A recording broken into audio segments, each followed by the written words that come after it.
Buenas noches, Samuel. Buenas noches a todos los asistentes a esta quinta sesión del módulo de Derecho Corporativo, del primer módulo de Derecho Corporativo, con el cual estamos cerrando esta parte de los fundamentos del derecho societario, del derecho comercial, del derecho corporativo, y entraremos ya en la próxima sesión, recordemos, el módulo referente a todos los contratos y operaciones comerciales, ¿no? Comerciales y financieras.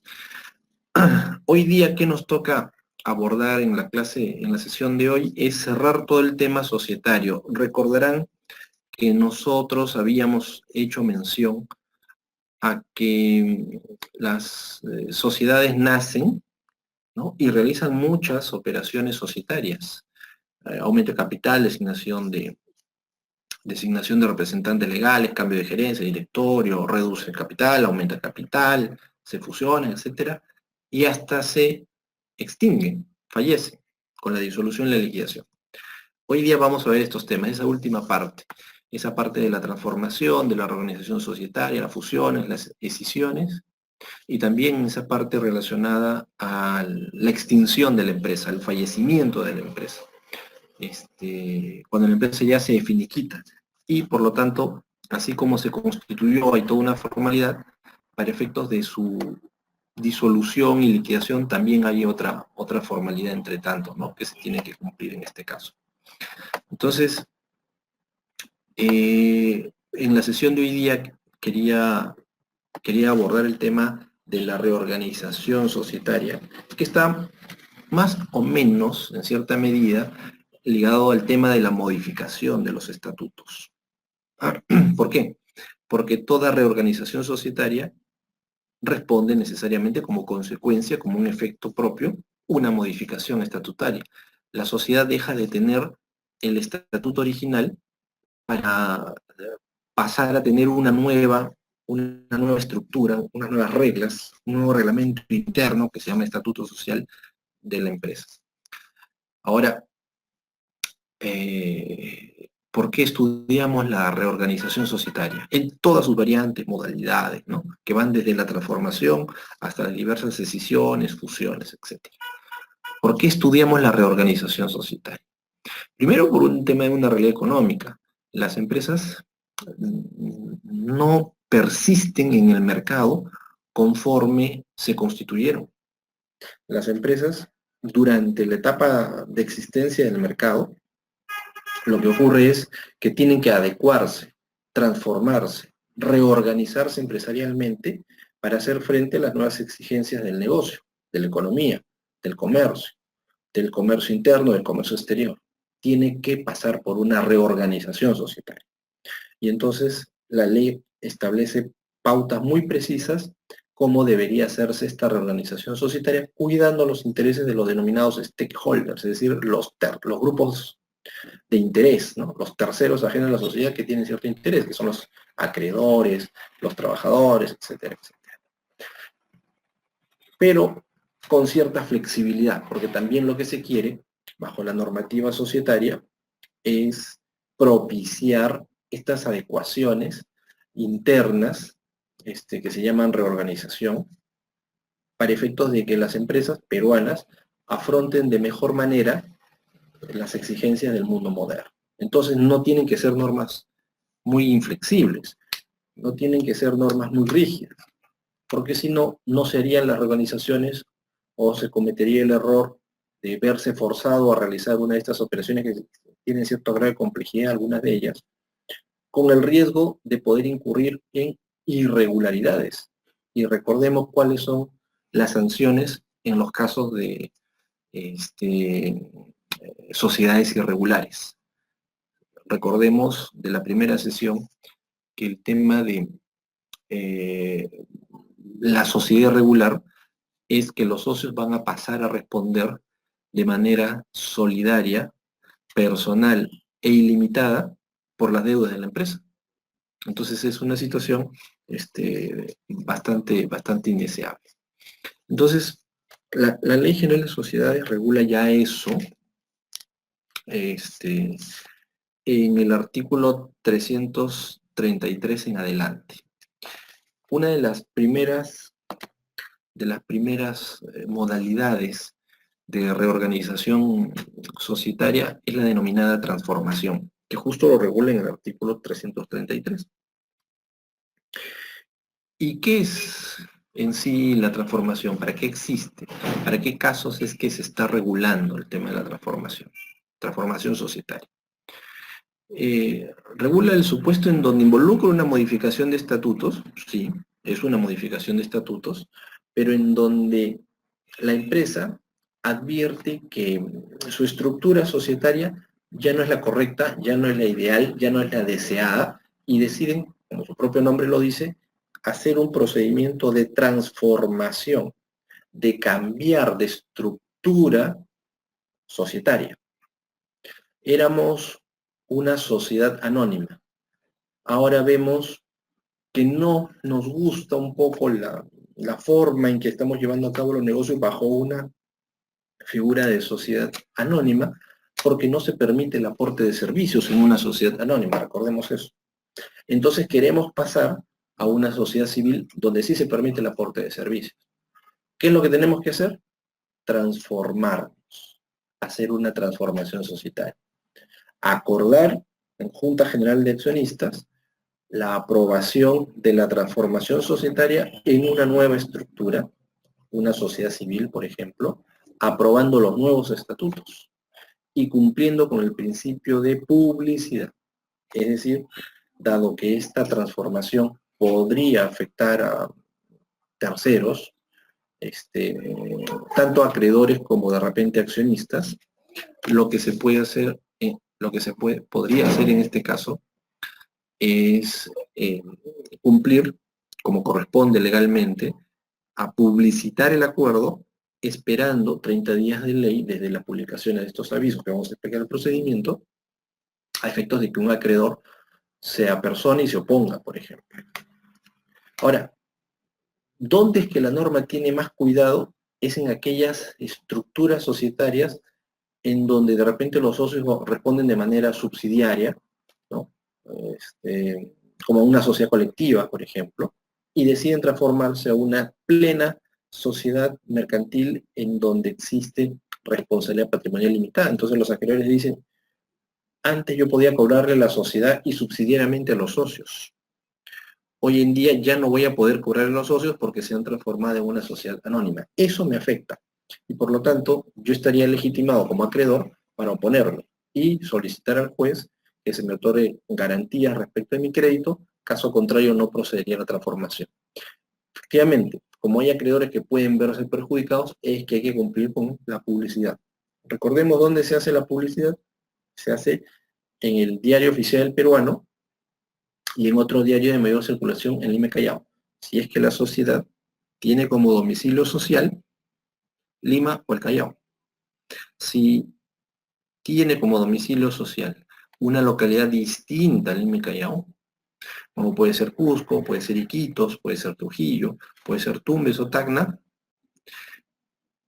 no se hacen publicaciones de estos acuerdos de reorganización societaria o de transformación societaria en el Diario Oficial Peruano ni en otro diario de circulación en Lima y Callao, no.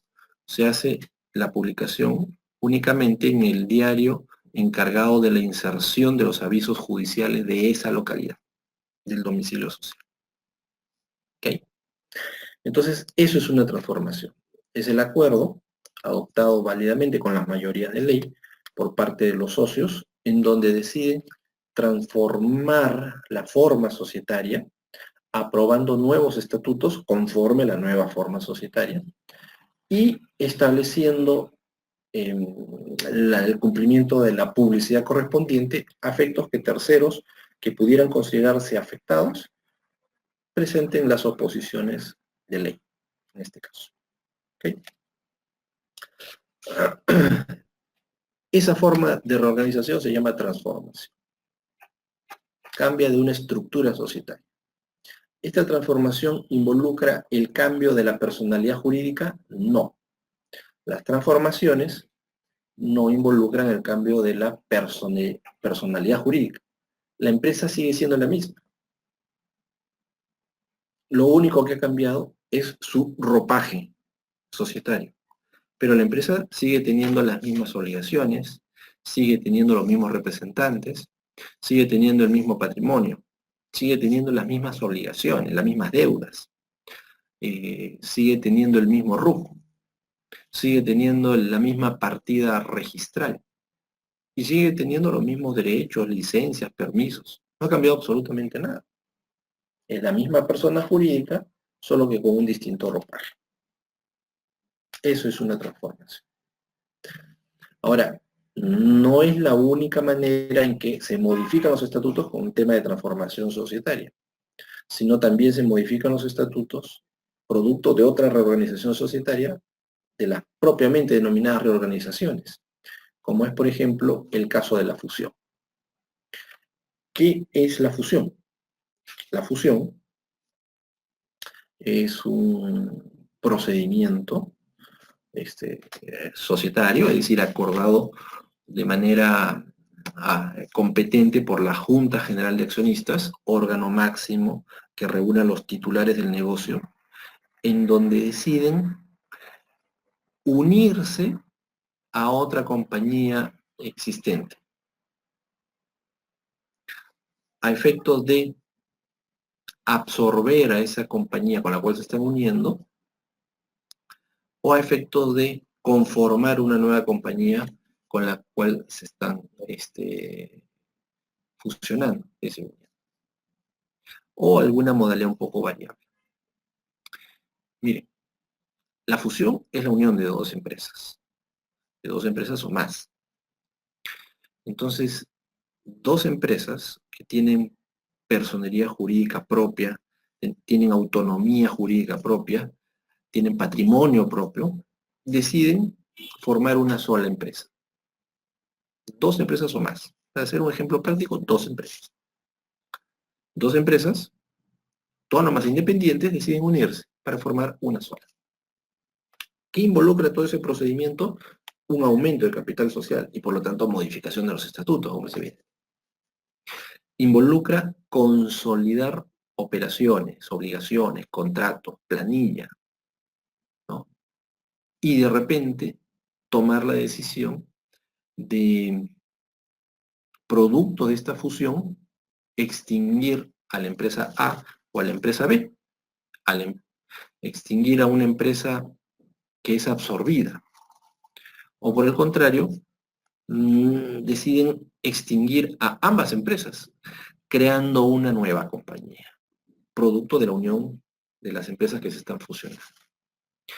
Entonces ahí ya más o menos advertimos que la Ley General de Sociedades regula dos modalidades muy precisas. Una, la fusión por absorción, donde una empresa absorbe a otra, y la otra modalidad es fusión por incorporación, en donde dos, en nuestro ejemplo, o más sociedades, se unen para formar una nueva sociedad, extinguiendo a las empresas que se fusionan. ¿Sí? Entonces, esos son un poco los procedimientos denominados fusión.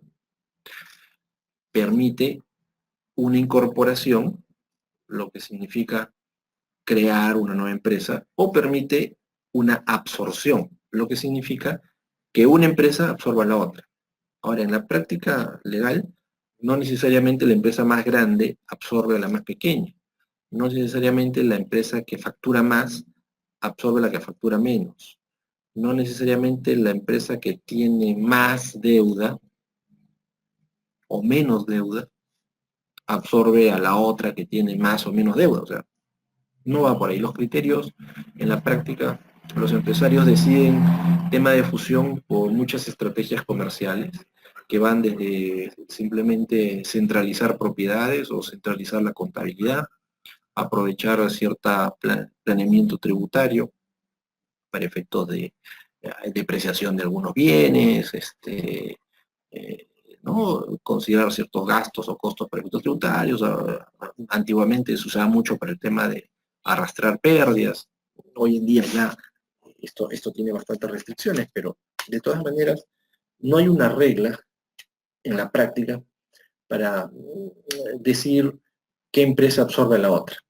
Eso pasa por una decisión de las juntas generales de accionistas. Y cuando digo las juntas generales de accionistas, estamos hablando de ambas juntas. Porque si en esta operación, que vamos a denominarla fusión por absorción, en donde la empresa A va a absorber a la empresa B, el acuerdo de fusión tiene que ser adoptado por la empresa A y por la empresa B, en sus juntas generales de accionistas cada una con los socios que tienen, y en algunos casos pueden haber socios comunes, pero en esas juntas de manera independiente, en fechas independientes, en domicilios sociales independientes, en locales y establecimientos independientes, deciden cada una por su lado aprobar el proyecto de fusión, porque les gusta, les interesa, hay canje de acciones, la sociedad, las empresas o el conglomerado que se está conformando va a aumentar el capital, va a tener mayor presencia en el mercado, o hay un buen pago por las acciones que en el fondo está transfiriendo de manera indirecta, etcétera. Muchos motivos empresariales. Entonces, ¿qué es lo que ocurre? Ocurre que la Junta General de Accionistas de la empresa A y la Junta General de Accionistas de la empresa B aprueban de común acuerdo el procedimiento de fusión, señalando cuándo entrará en vigencia, que puede ser ese mismo día, ¿no? Puede ser ese mismo día del acuerdo, puede ser de acá a unas semanas, puede ser de acá a unos meses, puede ser de acá el 1 de enero del próximo año. Esa fecha la tienen que acordar de común voluntad entre A y B, la Junta General de Accionistas de A y B. Normalmente esto está contemplado en los proyectos de fusión que finalmente son aprobados en estas juntas. Entonces, ambas juntas acuerdan iniciar el procedimiento de fusión, en donde también se tiene que decidir cuál de las dos va a subsistir, porque estamos en este ejemplo, una fusión por absorción. Entonces, A está absorbiendo a la empresa B. Por lo tanto, la empresa B tiene que disolverse, extinguirse, pero sin liquidarse. Y al decir que no se está liquidando, estamos diciendo que su patrimonio no va a ser distribuido como un haber social resultante. No. Su patrimonio no va a ser materia de liquidación. Su patrimonio va a ser materia de absorción por la empresa A. Por eso que la empresa A aumenta capital. A cambio de eso, los titulares, accionistas o socios de la empresa B, que está siendo absorbida, van a recibir acciones. ¿De quién? De la empresa A, que está incrementando su capital, está aumentando su capital social. Ahora, esto es materia de negociación, evidentemente, que se plasma en el proyecto de fusión. Oye, si yo soy dueño, soy accionista de la empresa B, que producto de este procedimiento de fusión va a dejar de existir, y yo tengo ciertas acciones, y acá en la empresa B hay cierto patrimonio, ¿cuántas acciones nuevas me va a tocar producto de la fusión? Y eso se negocia. Bueno, te va a tocar un paquete de 1000 acciones, 10.000 acciones, 100.000 acciones, se negocia. Se llega a un acuerdo y se adoptan en las respectivas juntas la fusión conforme al acuerdo, es decir, conforme al proyecto de fusión. Entonces, cuando ya ocurre el procedimiento, lo que hay que hacer es el canje de acciones. Por las acciones de la empresa que se extingue, de la cual yo soy accionista, voy a recibir de la nueva empresa tal monto. ¿Tiene que haber proporcionalidad? No. La ley no establece como un requisito básico la proporcionalidad. Puede haber disparidad. De repente, somos dos socios. Yo puedo recibir, somos dos socios por igual, pero de repente yo recibo el doble de acciones que mi otro socio. Porque fue materia de negociación. Porque de repente yo estoy avalando deudas de la empresa. Entonces, una manera de contraprestación, de retribución, es que se me dan más acciones en la nueva sociedad producto de la fusión. Cosa que no tiene el otro accionista, etc. Lo que quiero hacer ver es que no hay regla. Para el canje de las acciones de las antiguas con las nuevas, no hay regla. Lo tienen que acordar los socios, mayoritariamente, evidentemente. Porque si yo no estoy de acuerdo, tengo el derecho de separación, que lo vimos en su momento, ¿no? Artículo 200 de la Ley General de Sociedades, que establece el derecho de separación en muchos casos, y uno de los casos es la fusión, la escisión, la reorganización simple, la transformación, ¿no? Tanto la transformación como la fusión y las demás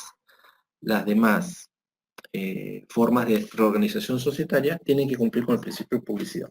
Está acordada la reorganización, está acordada la transformación, está acordada la fusión o la escisión. Se tiene que cumplir con lo establecido en el artículo 337 de la Ley General de Sociedades, que exige que estos acuerdos se publiquen por 3 veces en los diarios que había hecho mención anteriormente. ¿Qué dice el artículo 337? El acuerdo de transformación se publica por 3 veces, con 5 días de intervalo. 5 días, 5 días de intervalo entre cada aviso. El plazo para el ejercicio del derecho de separación empieza a contar a partir del último aviso. Miren, son 3 avisos que no se publican de manera continua, sino cada 5 días. Dice con un intervalo de 5 días. Algunos dicen, tiene que ser, si es un intervalo de 5 días, tiene que ser cada 4 días. Otros dicen cada 5 días. ¿No? Entendamos qué es intervalo. La verdad es que un intervalo de 5 días en realidad deja como un espacio de 4 días sin publicar, ¿no? O sea, se publica el día 1 y después se publica el día 5 y después se publica el día 10. Hay algunos que han entendido que se puede publicar el día 1, se puede publicar el día 6, como dejando un intervalo de 5 días, y después se publica el día 11, dejando otro intervalo de 5 días. La verdad es que, sea bajo la modalidad que acabo de señalar últimamente, o la anterior, con intervalo de 5 o 4 días, en registros públicos los registradores no se hacen problema. Igual lo consideran como válido, porque prima acá el principio de la publicidad. Y efectivamente está suficientemente difundido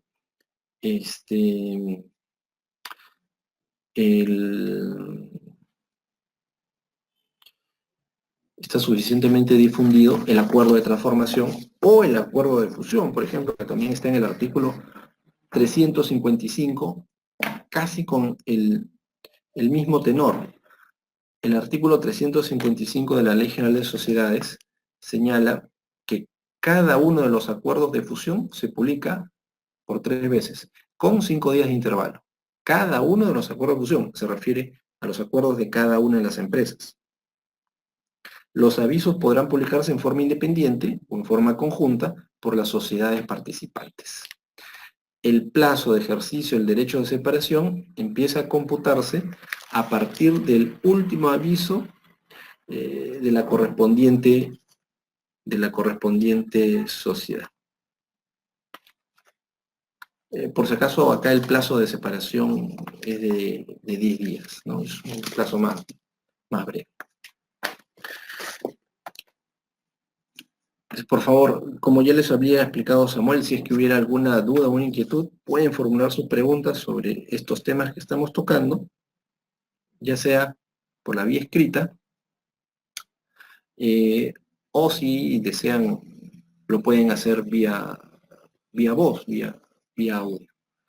Nerio, perdón, Samuel, no sé si habrá alguna consulta por ahí para que me puedas ayudar con... Sí, en este caso solo tenemos una pregunta por escrito, la asigné para que la puedas ver ahí. Ay, muchas gracias. O si es más práctico, no es mucho molestia, no sé si me la puedes leer exactamente. Sí, no se preocupe, leo la pregunta, doctor Madrid. Nos menciona la doctora Shirley Alicia Purizaca. En el caso de fusión, ¿cómo quedan las obligaciones laborales de las empresas absorbidas?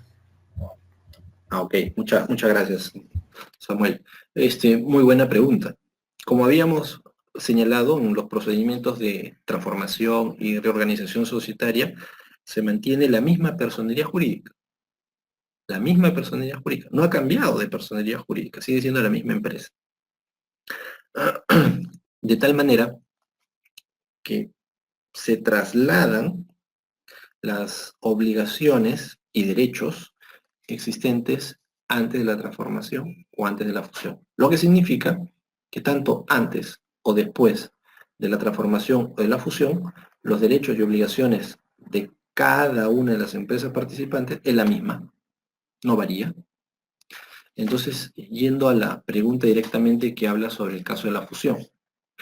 Si es que una empresa tiene una planilla y tiene deudas laborales, como también puede tener deudas tributarias o deudas bancarias, decide entrar en un procedimiento de fusión bajo cualquier modalidad, entiéndase fusión por absorción, entiéndase fusión por incorporación, la nueva sociedad resultante de la fusión asumen estas obligaciones laborales o estas obligaciones tributarias o estas obligaciones bancarias. Los acreedores no quedan desprotegidos, precisamente porque estamos en un supuesto en donde la personería jurídica sigue siendo la misma. No ha variado, es la misma empresa. Simplemente ha cambiado su ropaje. Pero las obligaciones tienen que seguir siendo asumidas por la empresa o la compañía que ocurra como producto de la fusión o como producto de la transformación en este caso, ¿no? Entonces, las deudas laborales o tributarias o cualquier deuda comercial se extinguen con la fusión. No se extinguen, se trasladan con la fusión. Espero haber respondido a la pregunta sobre las obligaciones laborales dentro de un procedimiento de fusión en este caso. Samuel, si es que hubiera alguna pregunta, sería muy amable en derivarme. Tenemos otra consulta, podemos continuar. Muchas gracias. Entonces, eso es transformación, eso es fusión. ¿Y qué es la escisión? Si fusión es la unión de dos empresas o más, la escisión es el procedimiento inverso. La escisión es la división de una empresa. División en dos o más bloques. Si tenemos una empresa, de repente, para el ejemplo, una empresa grande, muy solvente, con mucho patrimonio, la podemos fraccionar. La podemos dividir en dos, la podemos dividir en 3, 4 partes. Y cada una de estas partes, que la ley le llama bloque patrimonial, puede tener distintos destinos. Y cuando decimos que puede tener distintos destinos, nos estamos refiriendo a que pueden ser transferidos a otra empresa, pueden ser transferidos a efecto de constituir una nueva empresa, puede ser transferido a efecto de fusionarse de repente con otra nueva empresa, con lo cual ya entramos en esta figura de las escisiones múltiples y combinadas. Entonces, eso es un poco el procedimiento de escisión. El procedimiento de escisión involucra un proceso por el cual los accionistas de una empresa, una sociedad, cualquiera sea esta, mercantil o civil, deciden dividir el patrimonio para efecto de que cada bloque patrimonial tenga un destino totalmente distinto. Por ejemplo, un bloque va a ser transferido íntegramente a una nueva sociedad. Y el otro bloque patrimonial se mantiene en la sociedad original. Entonces se dividió en dos bloques. Se escindió la empresa. De igual manera, esto tiene que ser acordado por el órgano máximo, la Junta General de Accionistas. Y si participa otra empresa, por ejemplo, tenemos una empresa C y tenemos una empresa A que decide dividirse, uno de esos bloques va a la empresa C, producto de la decisión. La empresa C recibe ese bloque patrimonial y ¿qué consecuencia jurídica provoca en esta empresa C? La consecuencia jurídica que provoca es el aumento de capital social, de ser el caso. Y por lo tanto, la emisión de nuevas acciones. ¿A favor de quién? ¿A favor de quién sería la emisión de nuevas acciones? A favor de los accionistas propietarios de la empresa A, que se está escindiendo. Esa sería la consecuencia jurídica relevante en el caso de una escisión de sociedades. Si uno de los bloques patrimoniales se escinde, sale de una empresa A y tiene por destino una tercera empresa, la empresa C, la empresa C tiene que emitir nuevas acciones en base a lo acordado en el proyecto de decisión, de tal manera que entregará nuevas acciones. ¿A quién? ¿A la sociedad? No, lo entregará a los accionistas, a los titulares de acciones de la empresa A, que es materia de división a través de la figura de la escisión. Esto debe quedar muy en claro. El afectado patrimonialmente con la división de la empresa a través de la figura de la escisión son los accionistas. Entonces los accionistas son quienes deberían recibir el riesgo y beneficio respecto de la división o disminución del patrimonio de su empresa. Contablemente el tema es muy sencillo. De repente los accionistas no se están perjudicando absolutamente en nada, porque antes eran dueños de 100% de su empresa, pero se divide y el 50% de su empresa se va a otra tercera empresa, empresa C, que a su vez le entrega acciones por 50%, un bloque del 50%. Es decir, antes era propietario él de acciones que representan un 100%, el 100% de sus acciones estaban en una empresa A. Ahora ese mismo 100% está dividido en la empresa A y en la empresa C. Si sumamos el monto de la empresa, de las acciones de la empresa C más el monto de las acciones de la empresa A, nos da la misma cantidad de participación accionaria que tendría este accionista antes de entrar al proceso de escisión. Entonces ahí viene la figura. Dado que el accionista, el titular del negocio, es quien debe asumir los beneficios y riesgos del procedimiento de reducirse su participación accionaria producto de la escisión, ellos son los que deberían recibir, ellos y toda la sociedad, los que deberían recibir la emisión de nuevas acciones en esa sociedad nueva, que es el destino del bloque patrimonial que se esté escindiendo. Ahora bien, ese bloque patrimonial que es materia de decisión, ¿en qué consiste? Pues normalmente consiste en activos y pasivos, es decir, derechos y obligaciones, todo de manera conjunta. Algunos podrían decir, pero a través de un procedimiento de decisión, todos los activos, todo el patrimonio, lo podría derivar a una tercera empresa, la empresa C en nuestro ejemplo, y la empresa A original se quedaría solo con las deudas. Digamos que no es el propósito de la norma. El propósito de la norma es dividir el bloque, y los bloques tienen activos y pasivos.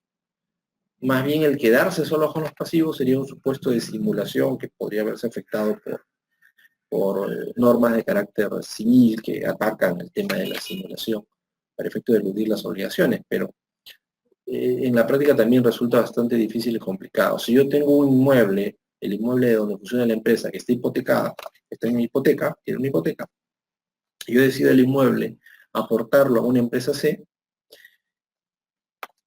el patrimonio, o sea, el inmueble, va a la empresa C, pero la deuda, el pasivo, la hipoteca, también va acompañada de este bloque patrimonial, de este inmueble.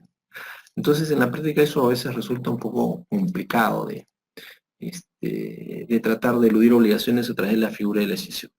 Amén, que la misma Ley General de Sociedades también ha establecido la posibilidad de la publicidad y y la oposición, ¿no? La oposición respecto de terceros acreedores que puedan verse perjudicados por un procedimiento de decisión que afecten su acreencia, ¿no? El cobro de su acreencia. Miren, como estos procedimientos de reorganización societaria siempre va a involucrar que el patrimonio, el activo y el pasivo de las empresas se afecten, se alteren, va a haber siempre una exigencia de balances, de estados financieros, porque es necesario, es una obligación de las sociedades que participan en estos procedimientos de reorganización, tener las cuentas claras antes y al momento de iniciar la entrada en vigencia de una fusión, una escisión, ¿no? O una transformación. ¿Por qué? Porque si estamos diciendo que la empresa a partir de ahora ya no existe, porque es producto de una escisión, por ejemplo,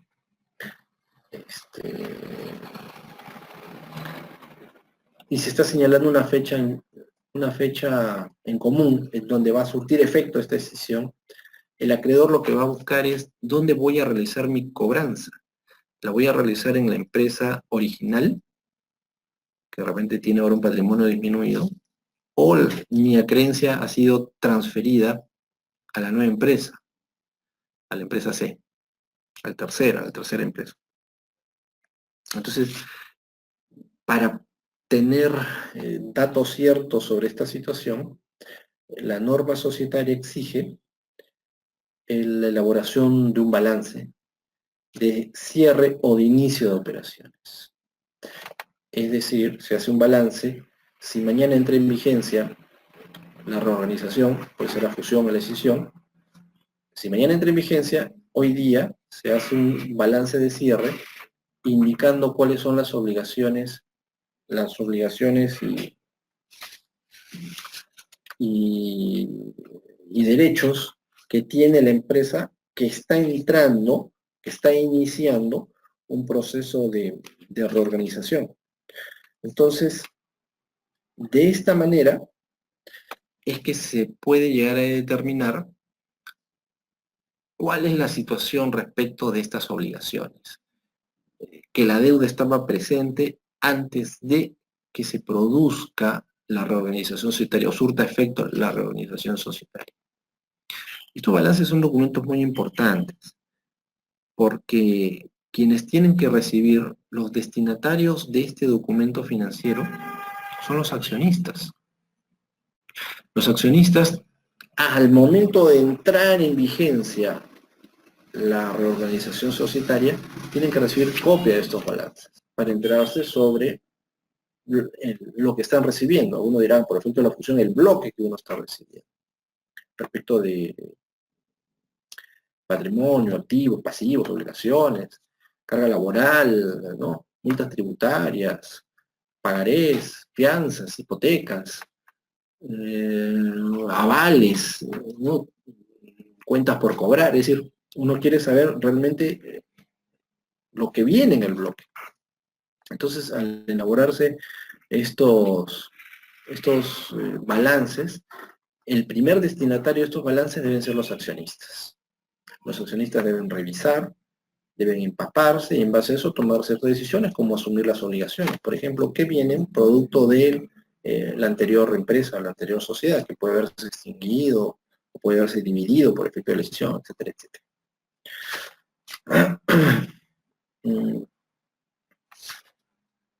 Este balance, por si acaso, porque mucho lo veo en la práctica notarial, ¿no? Cuando uno va a una notaría llevando la documentación de un procedimiento de escisión o de fusión, en algunas notarías es muy frecuente que exijan que se les exhiba el balance para efectos de insertarlo en la escritura pública. Eso era una costumbre con la antigua ley de sociedades, la ley de sociedades mercantiles. Pero no, a raíz de la vigencia de la nueva Ley General de Sociedades, el balance no se incorpora en la escritura pública, pero el balance es importante. Pero la obligación que existe es que el balance se entregue a los accionistas, que el balance exista, esté elaborado, pero se entregue al accionista, no que se inserte en la escritura pública. A veces por ese detalle de no tener el balance a la fecha de la elevación de la escritura pública, hay muchas escrituras que han quedado frustradas. Entonces, cuando se dio la nueva ley, se trató de simplificar a lo máximo posible los procedimientos de reorganización societaria, siempre que no se perjudiquen a terceros, y ahí es donde se eliminó la obligación de su incorporación a la escritura pública, quedando sí la obligación de tenerlo para efectos de entregárselo a los socios, ¿no? Y evidentemente, si es que los acreedores también lo solicitaran, podría ser materia de entrega una copia al acreedor, siempre que la entrega al acreedor, de esa información financiera no sea perjudicial para los intereses de la empresa, ¿no?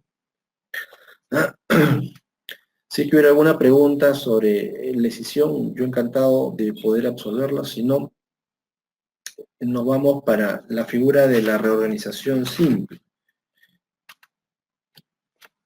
La reorganización simple está regulada también en la Ley General de Sociedades en el artículo 391 y tiene una definición que para algunos es un poco compleja de entenderla porque no explica bien la operatividad en sí, pero a tenor de lo que dice el artículo 391, y se los leo, se señala que se considera reorganización el acto por el cual una sociedad segrega uno o más bloques patrimoniales y los aporta a una o más sociedades nuevas o existentes, recibiendo a cambio y conservando en su activo las acciones o participaciones correspondientes a dichos aportes.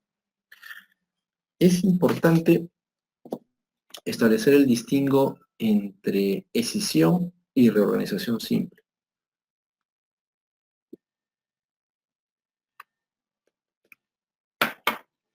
Hemos dicho que la escisión es la división de una empresa. ¿Y qué es la reorganización? La reorganización pareciera que fuera una escisión, no lo es. Es lo más parecido a una figura de aporte de capital. Me explico. En un procedimiento de escisión, los socios se convoca junta y acuerdan dividir el patrimonio, y un bloque patrimonial acuerdan transferirlo a una empresa nueva, que recién va a existir, o una ya existente. Entonces acuerdan sacar del patrimonio, del balance de la empresa, ciertos activos, ciertos pasivos, sacarlos y transferirlo a un tercero. Pero hemos dicho que este procedimiento involucra que esa empresa tercera, que puede ser cualquier tipo de sociedad, no necesariamente el mismo tipo de sociedad que se escinde. La empresa que se escinde puede ser una sociedad civil, y la empresa que recibe el patrimonio puede ser una sociedad anónima. No hay ninguna restricción, es totalmente flexible la ley en esa parte. Pero esa empresa que recibe este patrimonio, este bloque, entrega acciones. ¿A quién? ¿A quién dijimos que entrega esas acciones? Pues las entrega a los accionistas de la empresa que se esté escindiendo. Cosa que no ocurre en la reorganización, y es que por ahí viene. En la reorganización simple, como dice el artículo 391, la sociedad se segrega, divide un bloque de su patrimonio para efecto de aportarlo a otra sociedad. Hasta ahí pareciera que fue una decisión, pero no. Acá lo hace para efecto de aporte de capital. En tanto que la empresa que recibe este bloque segregado, este aporte, emite nuevas acciones, ¿no es cierto? Ya sabemos que la consecuencia es un aumento de capital social. Emite nuevas acciones. ¿A nombre de quién emite estas nuevas acciones?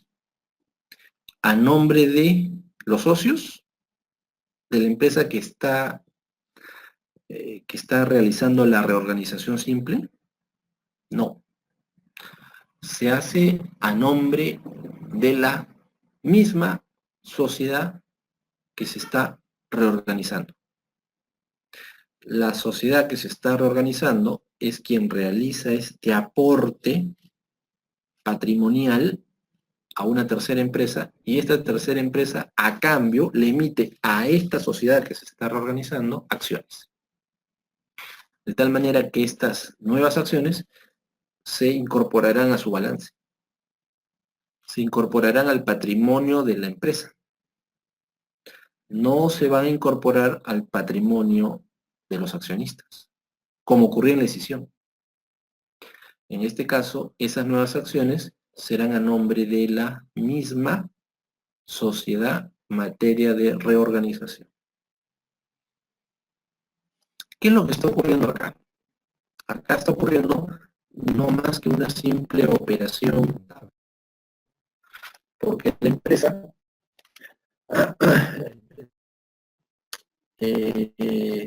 tiene determinado patrimonio en su balance, y por mencionar una cifra, ¿no? El total de su balance, que 100, decide que 20 de la empresa vía reorganización simple y será aportado a una, recibiendo a cambio acciones. ¿En proporción? En proporción a los 20 que es la tercera empresa. Entonces, miren, tenemos un balance en donde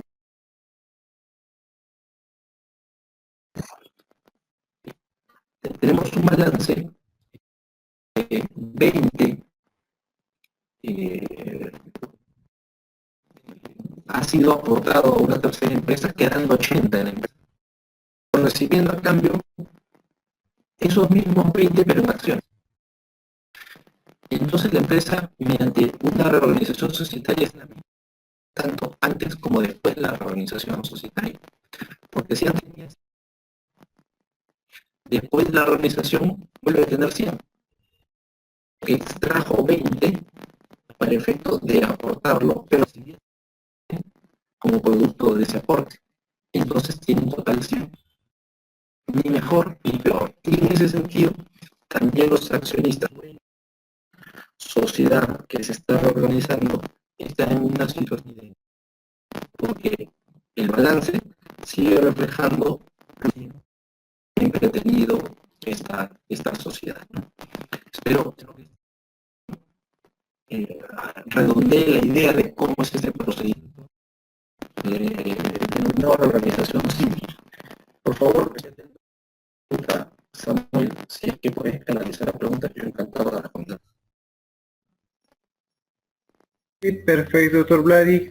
Usted mismo comentó que hay una consulta o duda, me la pueden llegar ahora por la vía escrita o también por participación por voz. Pero, perdón, Samuel, no te escuché bien. Sí, doctor Vladi, en este caso, doctor, estamos teniendo un pequeño problema con tu audio, está saliendo muy desafinado a partir de ahora solamente. Te escucho entrecortado. ¿Escuchas bien? A ver, doctor, dame un momento.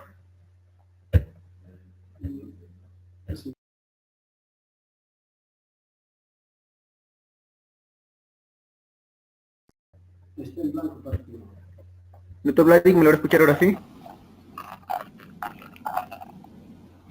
Sí, ahora sí te escucho. Perfecto, doctor Vladi. Bien, en este caso, doctor, no hay ninguna consulta adicional. Sí, por favor. A ver, doctor, dame un momento. Hay un problema del audio. Voy a...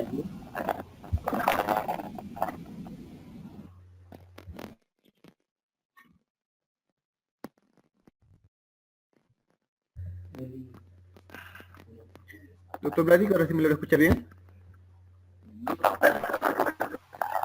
Sí, Samuel, por favor. otra pregunta.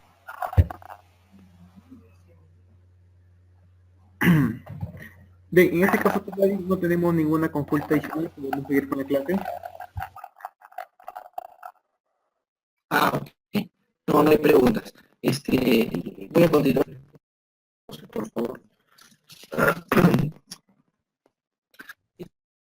De la organización societaria, que como hemos visto, modificar estatutos, en muchos casos aumentar el capital social, en otros casos